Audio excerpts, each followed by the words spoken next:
We're on the last of the four Gospels, St. John's Gospel. John Updike, in his inimitable way, capturing the nature of things, says that the first three Gospels, our so-called synoptics, are like sedimentary rock. Just you see the layers just go. But John is metamorphic rock.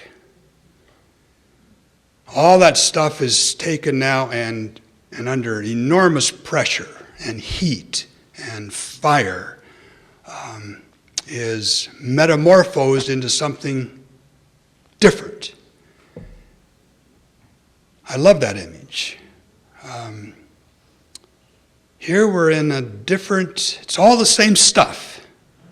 All the same geological stuff, minerals, material, but now it's in a new form, and I don't know how much the Holy Spirit is responsible for the arrangement of these four Gospels, but I think the arrangement is as inspired as the stuff in them. And as we are looking at these Gospels as ways of formation, of life formation in Christ, this is the one we always want to end with, because we're suddenly seeing all of this stuff, these stories, these sayings, these images, now under this enormous pressure of the heat of the Holy Spirit, of trial, of persecution, of temptation, that 70 years in which this was being lived and worked out and revealed in the time after Jesus' resurrection till the end of the century. This is what we get. And I think I love this gospel. I love them all, but, you love all your kids, but sometimes you just find yourself kind of gravitating to one at special times, certain circumstances. And when I gravitate, this is where I gravitate.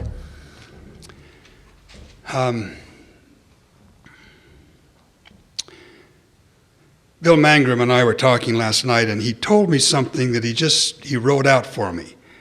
He said he had this thing that he'd read someplace. It was by an Native American poet or novelist, and she couldn't remember her name. And so he wrote this out for me, and it's my friend. I never knew she said this or wrote it. Diane Glancy. So now the story has made camp in your heads. The story will hunt for you, and at night its campfires will keep you alive.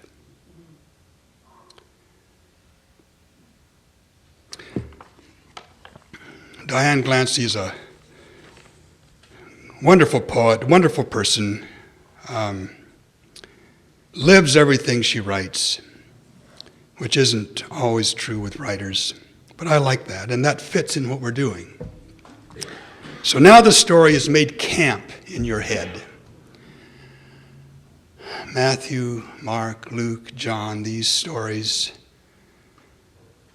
we've heard them, preached them, taught them, and now they've made camp in our head. The story will hunt for you, and at night its campfires will keep you alive. Thank you, Bill. Thank you, Diane.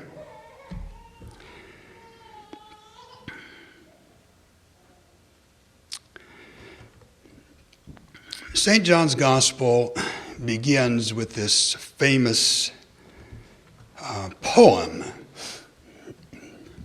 the Logos prologue, and if you've ever memorized anything in Greek, this should be, or maybe I should say this: if you ever plan to memorize everything in Greek. Start here. This is a premier piece of poetry. And the best kind of poetry, the kind that tells the truth, and tells it in a memorable way. And then it comes to this great line, and the word, the logos, became flesh and dwelt among us.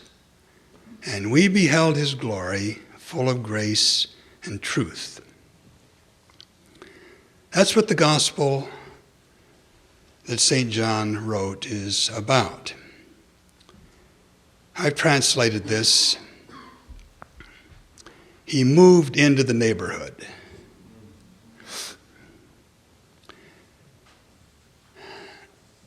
And when I wrote that, I had an image. When I translated that, an image came to my mind. I don't know which came first, the image or the phrase, but it's from a time in 1945. I lived on 3rd Avenue East North in Kalispell, Montana. It had to be earlier than that. It was 1942. It was during the war. I was 10 years old. 1942, and we got new neighbors. The Nobles. The house had sat empty for 6 months, and we heard that, we saw this for sale sign come down, so the kids in the neighborhood, we knew something was going to happen, and we kept waiting and waiting and waiting. Finally, in August, a moving truck came in. It was a big North American Van Lines, those one with the big blue and red logo. I'd never seen a moving van in my life. I was 10 years old, but in our town, when somebody moved, you just called up everybody who had a pickup truck. And they came and loaded everything up and took you to your new house, or if it wasn't too far away, 50, 60, 70 miles was permissible. And you just, and everybody in the neighborhood helped. And kids loved this. I loved it. My dad had 2 pickup trucks, and so we usually got in on it. And we'd help pile everything. You got to see what was people's closets and their basements and their attics. It was really neat. And I'm sure this didn't always happen, but it always seemed like there was a mattress on top, and you cinched everything under the mattress. Well, we were pretty excited to have this moving van. It took up the whole block. And all my friends and I were there to watch the unloading because we were interested to see what kind of people were moving into our neighborhood. Not a whole lot. When August comes in the summertime, you're pretty bored. You've done about everything you can do, and you're starting on the second time around and you're bored, and you even start to think, well, maybe school wouldn't be so bad. And so the North American Van Line pulled up, and we were all there and watching what was coming out of the van. And what we were really interested in was these people, who was coming. They weren't there. They didn't come for another week. But the van was being unloaded. The first thing I remember coming off the van was a motorcycle. And that's pretty exciting. We had no motorcycles in our neighborhood. We, got, maybe us kids are going to get a ride on it. They'll take us around. Then skis came off. These people were, something was going on in this family. Then a huge mirror came off. And that was, we just had little things like this in our houses. And so, they were rich.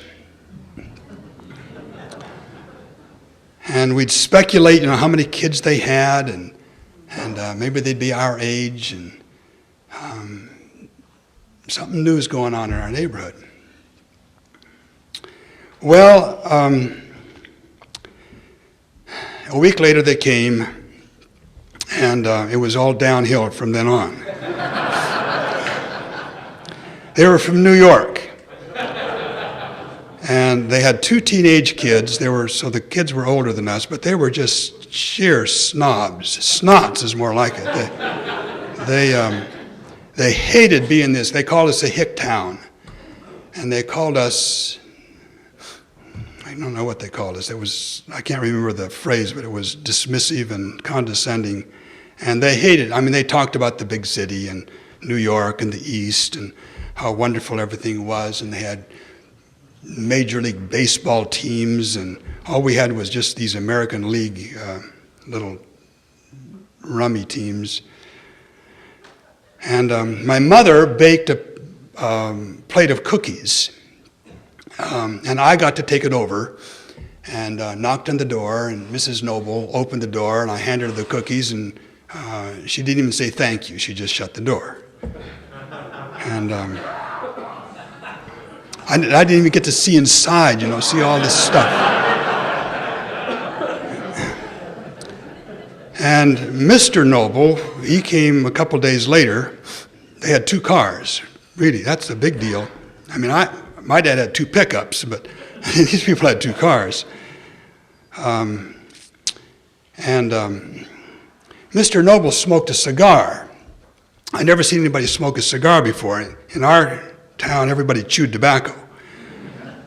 And we, by that time, we were a little bit miffed about the new neighbors we got, and we started talking about how I wondered what dog Mr. Noble followed to pick up that thing he stuck in his mouth.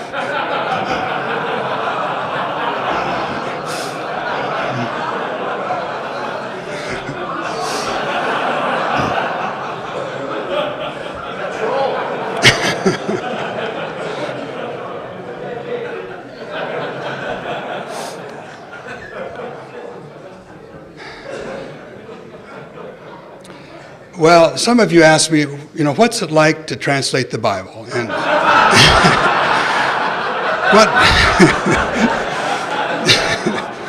what goes through your head? And all that stuff kind of came to mind when I got to John 1:14, and the Word became flesh and dwelt among us. The Word moved into the neighborhood.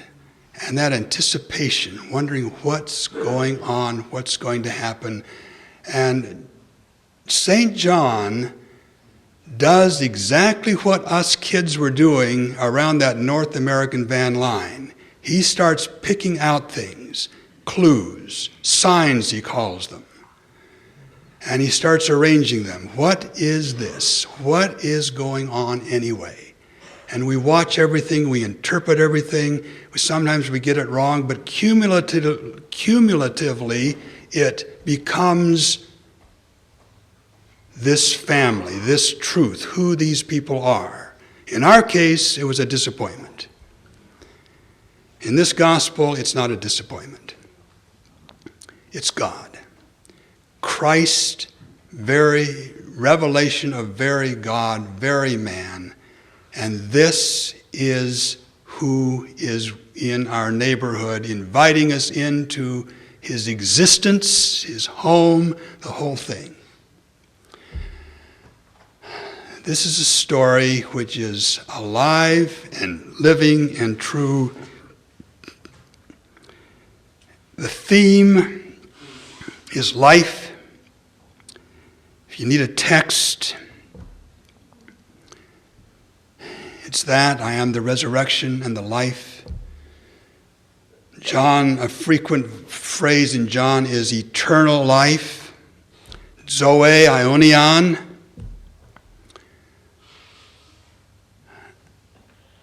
Real life.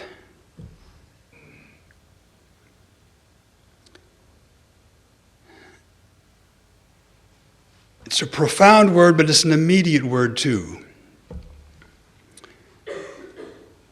Teresa of Avila, a witty woman.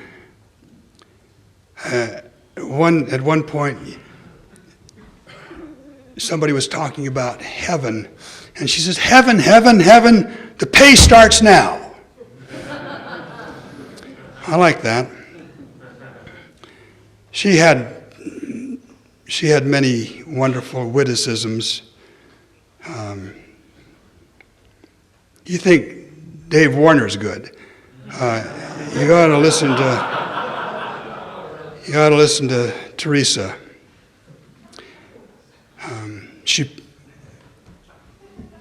One time she said she was reforming all the monasteries in Spain, and she started thinking, well, I'm going to start on the men now. So she prayed for 2 men to help her. And she got one, and then she got another who happened to be John of the Cross, whom we call John of the Cross. John was only 4'8" tall.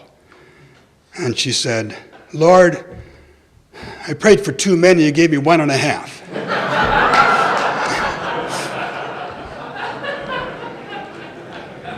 Can't you just imagine Teresa at dinner in her monastery every night before as they're gathering together and reading the mail of the day, circulating among her nuns and picking up things and coming out with a string of these things every night? I think that's probably what she did.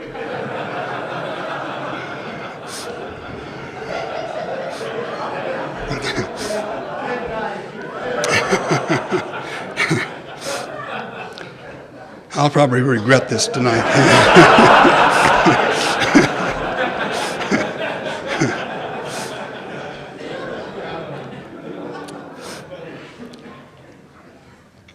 Let me tell you a story.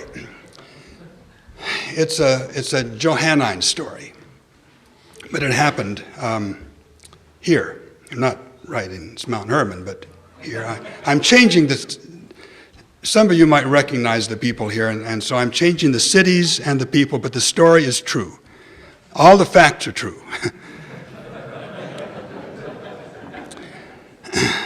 I was in a home of good friends. I was giving some lectures in a city. I was staying with them, and their little granddaughter was visiting them. She was 3 years old. Yeah, she was 3 years old at the time. Charity. And this first part of the story is just to give you a flavor of this little girl.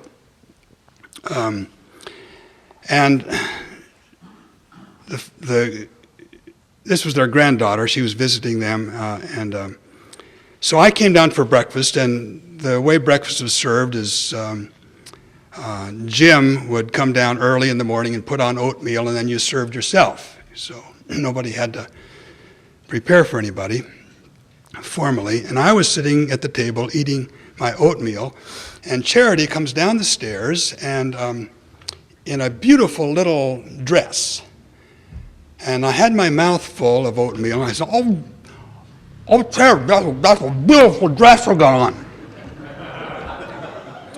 And she said, Dr. Peterson, you should not talk with your mouth full. Well, her grandmother was just coming into the kitchen at that time, and she said, Charity, you should not talk to Dr. Peterson that way. I don't care if he's doctor. He shouldn't talk with his mouth full. Well, that just gives you a little flavor of Charity. She's a plump little girl, smart, bold, presumptuous. This last summer, her family moved, Chicago. And her grandmother, Brenda, came to visit her for a few days. And her other grandmother had just been there and left, and just a couple days before. And so the day after my friend Brenda arrived, the next morning, 5 o'clock in the morning, Charity comes and crawls into bed with her grandmother and snuggles up to her. And did I say she's 5 years old now? Yeah, she's 5 years old. And she said, Grandmother, her other grandmother takes her grandmothering spiritual vocation very seriously. And Charity said, "Grandmother, let's not have any God talk, okay?"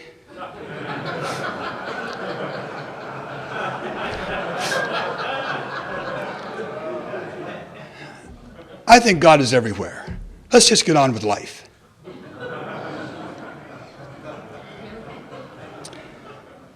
Well, I think that's not a bad text for St. John's Gospel. Let's not have any God talk. Let's just get on with life. Now, Charity's words could be interpreted negatively. If it had been spoken by somebody who was, say, 16 or 27 or 42, I wouldn't take them that seriously. In fact, I'd probably dismiss them and maybe even launch a polemic against them. If they could mean, let's not talk about God. God's just background to life. Let's not talk about this all the time. Let's get on with what I want to do, what you want to do. Let's just have fun.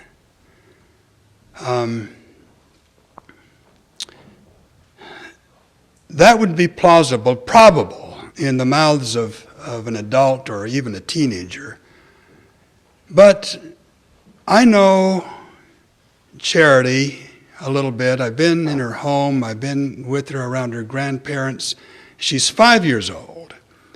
And she's still at that unself-conscious stage in which she doesn't separate one thing from another. And there's something about a child's perceptions in these realms, and Jesus told us to pay attention to this, that gives witness to the basic unity of life and God. And when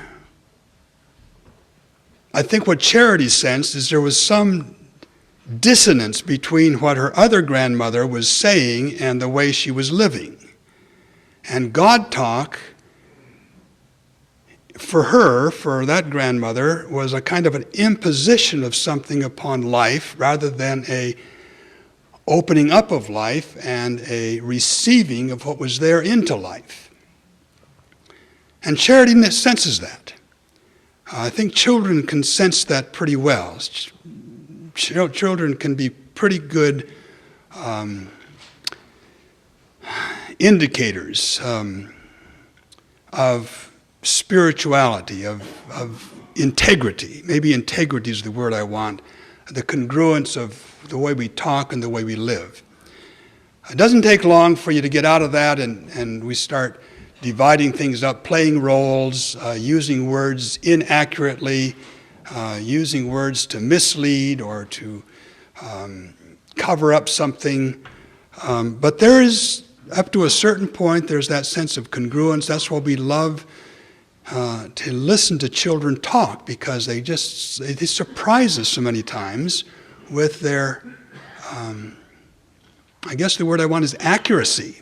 The accuracy of their understanding of life, God, faith, prayer, the whole thing. And I think that's what Charity was after. And that's what I'm after. That's what you're after. And that's what St. John's Gospel does so well. There's this congruence between word and life. The Word became flesh. And then John starts convincing us. He starts, well, maybe he doesn't argue. He's not an arguer. He's not an explainer. He just starts dropping clues all through this. Now, the most obvious thing in St. John's Gospel is that it's really not about life, but about death. All the gospel writers really wrote a death story, or maybe I should say a death resurrection story, but let me just, for economy's sake, is a passion story. wrote a passion story with an introduction.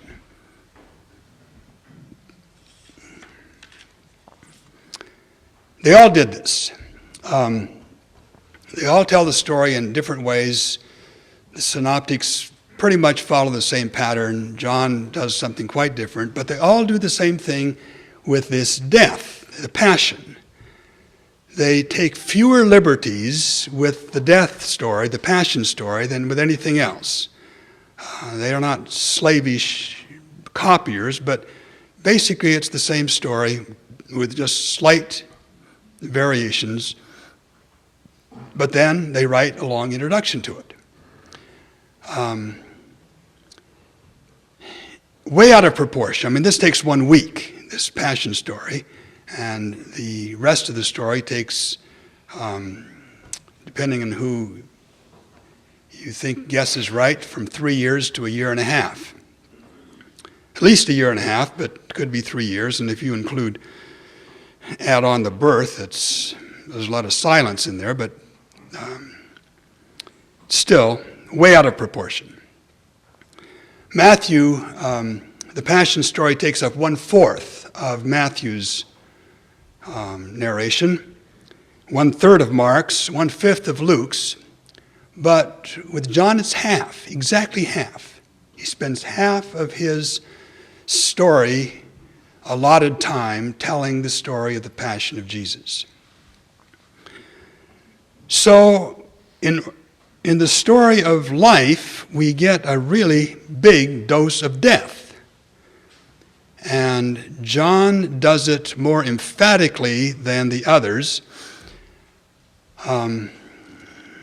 He's got a little different perspective. And remember this metamorphosis, this wonderful image of metamorphosed rock that Updike calls our attention to. This is transformative stuff. And this is a death not like any other death. This is a death out of which life comes. Unless the seed falls into the ground and dies, this is right at the middle of John's gospel. This is the transition point between the unloading the van and finding out what's in the house, what's happened in the neighborhood.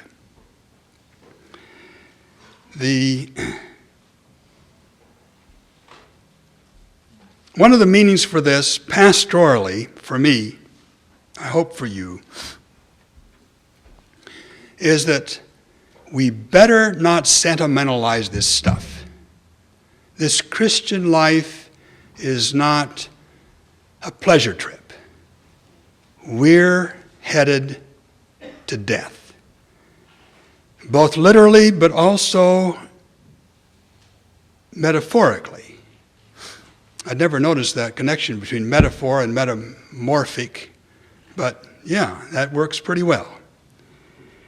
This is not the sublime. This is not Matthew Arnold's emotion reflected in tranquility. This is rough stuff. And we're in the lion's den. We're in the middle of something which is terrible, awful,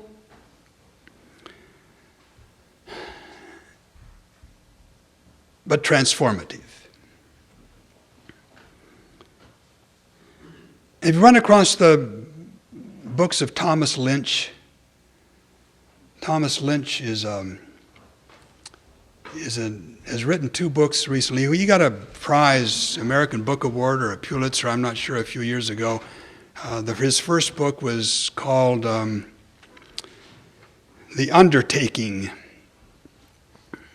Reflections on the Dismal Trade. He's an undertaker and a Christian. And his second book is Bodies at Rest and in Motion.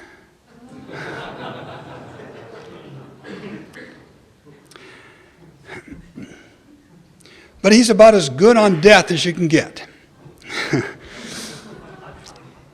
And his reflections on death are reflections on life. So I recommend him to you. Now, I better get my watch out here so I know what I'm doing.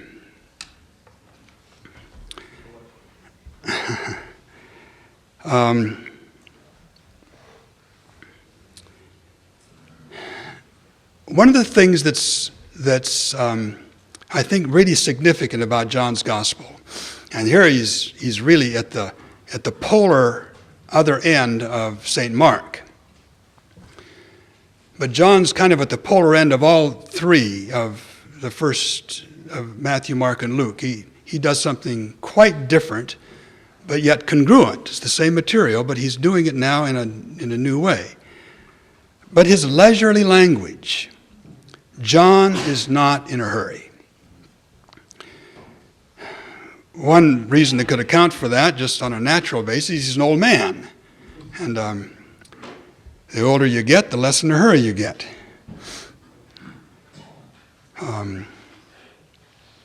But language itself is prominent in John's gospel.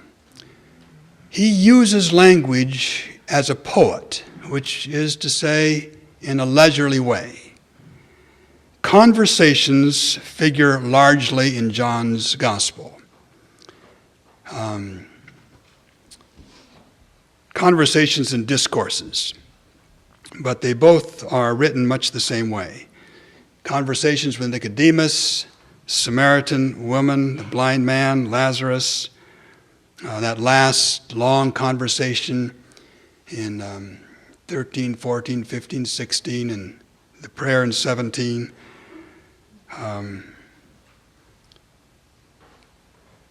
A good editor could reduce every one of those discourses, the conversations also actually, just drastically. I mean, if there's some editors around here, and I bet when you read John, you can hardly resist getting out your blue pencil. He doesn't have to use so many words. He's almost as bad as Bart. Takes 700 pages to tell you something you could have put in 2 pages if you were smart enough, which you aren't.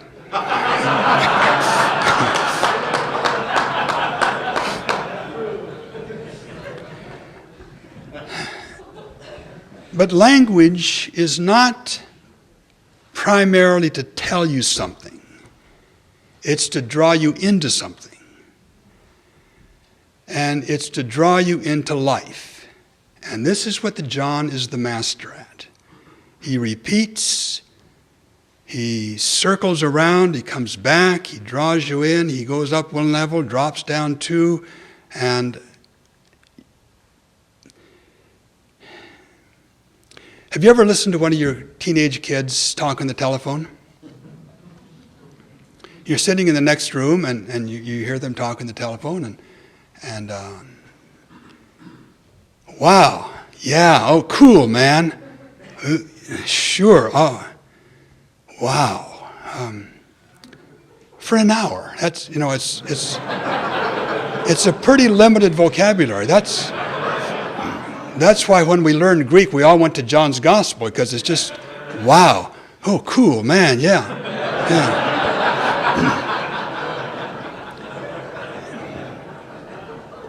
But what are our kids doing when they're doing that?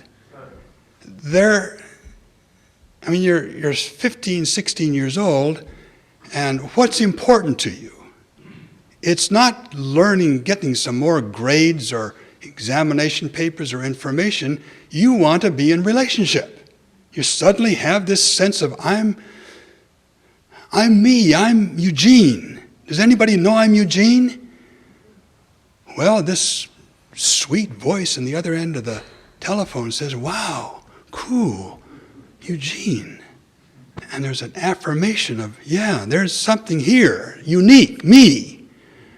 And meanwhile, I go to school and they put me through examinations, and I come out with a Myers-Briggs profile, and I don't know any more about myself than I did before. I want to know my name. I want to hear somebody say my name. Now, this is what John is doing. I'm overdoing it, but Jan complains to me that she says I have a middle initial in my name, which is H, which I tell everybody it's for my mother's maiden name, Hoyland, and Jan says that's bluff. All it is hyperbole.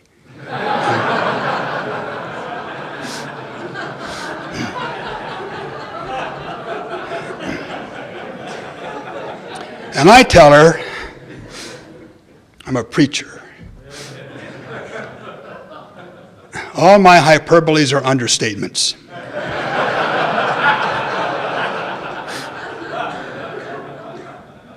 And they are. There's no way in which we can say this adequately. And John's way is to take this leisurely, casual, conversational use of language and keep drawing us in, and maybe about the 5th or 10th or 20th repetition or near repetition of something, we might get it. But it's not information he's giving us. Grandmother, let's get on with life. All right? And that's what John is doing. And he's using language in a way that does this with wonderful skill.